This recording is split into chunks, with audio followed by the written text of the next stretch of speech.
ભારતની આઝાદીના ઇતિહાસમાં ક્રાંતિકારીઓના પરાક્રમ અને બલિદાનની વાત આજે પણ સાંભળી અને યાદ કરીને ભારતીયોનું લોહી ઉકળી ઉઠે એવી ઘટના પર આધારિત ફિલ્મ કેસરી 2 આગામી સમયમાં રિલીઝ થશે। વર્ષ 2025ની શરૂઆત પછી ફિલ્મ છાવા રિલીઝ થઈ હતી, જેમાં બતાવેલી હિસ્ટ્રીથી લોકોને ઔરંગઝેબની ક્રૂરતાની હકીકત જાણવા મળી હતી। હવે સત્ય ઘટના પર આધારિત વધુ એક ફિલ્મ કેસરી 2 આવી રહી છે, જે બ્રિટિશરોએ ભારતીયો પર કરેલા અત્યાચારોને વધુ ઉજાગર કરશે। આ ફિલ્મમાં અક્ષય કુમાર અને આર માધવન લીડ રોલમાં જોવા મળશે। આ ફિલ્મ જલિયાવાલા બાગ હત્યાકાંડ અને નિર્દોષ મૃતકોને ન્યાય અપાવનારા સી શંકરન નાયર પર બેઝ છે, જેમાં ભારતીય અને શીખ લોકો સાથે થયેલી ક્રૂરતાને ફિલ્ટર વગર બતાવશે એવું ફિલ્મનું ટ્રેલર જોઈને લાગી રહ્યું છે। કેસરી 2 ફિલ્મ તેની પ્રિક્વલ જેમ જ રિયલ ઇવેન્ટ પર બેઝ છે। આ ફિલ્મની સ્ટોરી સી શંકરન નાયરની લાઈફ પર બેઝ છે, જેમણે બ્રિટિશ રાજની અંડરમાં બ્રિટિશ એમ્પાયરને કોર્ટમાં ચેલેન્જ કર્યો હતો। જલિયાવાલા બાગ હત્યાકાંડમાં જનરલ ડાયરના ઓર્ડર પર બ્રિટિશ ટ્રુપે ત્યાં ભેગા થયેલા લોકો પર ઓપન ફાયરિંગ કર્યું હતું, જેને લીધે ત્યાં લોકોમાં અફરાતફરી મચી ગઈ હતી અને ભાગદોડ થઈ ગઈ હતી। તેમ છતાં બ્રિટિશરોએ ફાયરિંગ રોક્યું ન હતું અને સતત 15 થી 20 મિનિટ સુધી ફાયરિંગ કર્યું હતું। આ દરમિયાન 1650થી વધુ બુલેટ્સ રાઉન્ડ ફાયર કર્યા હતા, જેમાં ઓફિશિયલી આંકડા મુજબ 379 લોકોના મોત થયા હતા, તો કેટલાક રિપોર્ટ અનુસાર 1500થી વધુ લોકોના પણ મોત થયા હોવાનું નોંધાયું છે। તે દિવસે જલિયાવાલા બાગમાં અહીં બ્રિટિશરોના રોવલેટ એક્ટનો પીસફુલી લોકો વિરોધ કરી રહ્યા હતા। આ રોવલેટ એક્ટ પાવર આપતો હતો કે તે કોઈપણને બ્રિટિશ ગવર્મેન્ટ વિરુદ્ધ રિટાલિએશન માટે એરેસ્ટ કરી શકતી હતી, અને એ પણ ટ્રાયલ વગર।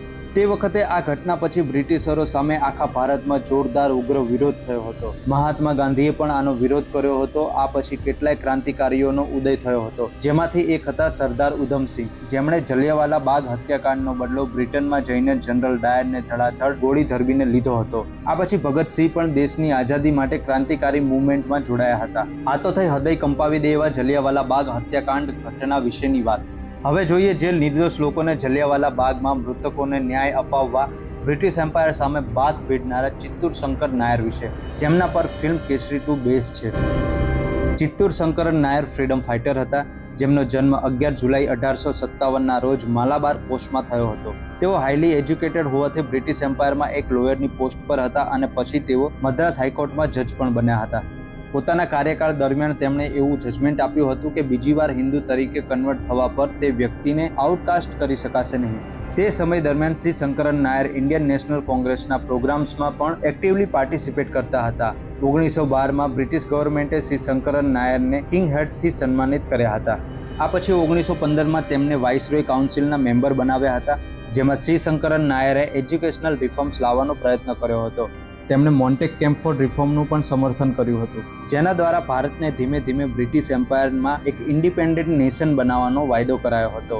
પણ 1919માં જલિયાવાલા બાગ હત્યાકાંડ પછી સી શંકરન નાયરે પોતાની પોસ્ટ પરથી રાજીનામું ધરી દીધું। આ પછી 1922માં એક બુક લખી, જેમાં તેમણે ગાંધીજી અને જનરલ ડાયરને ક્રિટિસાઇઝ કર્યા હતા। આ પછી જનરલ ડાયરે સી શંકરન નાયર પર કેસ કર્યો હતો અને સી શંકરન નાયરે વળતો જવાબ આપી જનરલ ડાયરના કેસને ચેલેન્જ કર્યો હતો। જોકે બ્રિટિશ કોર્ટ હોવાથી જનરલ ડાયરના પક્ષમાં ચુકાદો આવ્યો હતો। જ્યુરીએ જલિયાવાલા બાગ હત્યાકાંડમાં જનરલ ડાયરને ઇનોસન્ટ જાહેર કર્યો હતો। આ પછી સી શંકરન નાયર પર 7,000 પાઉન્ડનો એ વખતે દંડ કરાયો હતો, પણ જનરલ ડાયરે એપોલોજીના બદલે સી શંકરન નાયરને આ અમાઉન્ટ સેટલ કરવાની ઓફર કરી હતી। સ્વાભિમાની સી શંકરન નાયરે એપોલોજી આપવાની ના પાડી દીધી અને તે વખતે 7,000 પાઉન્ડનો દંડ જનરલ ડાયરને ભર્યો હતો। તે વખતે 7,000 પાઉન્ડનો દંડ બહુ જ મોટી રકમ કહેવાતી હતી।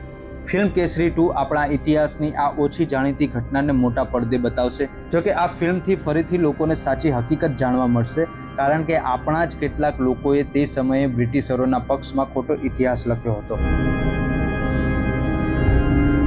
Special report. અત્યારે બસ આટલું જ। ફરી મળીશું માહિતીસભર વિડીયો સાથે। નમસ્કાર।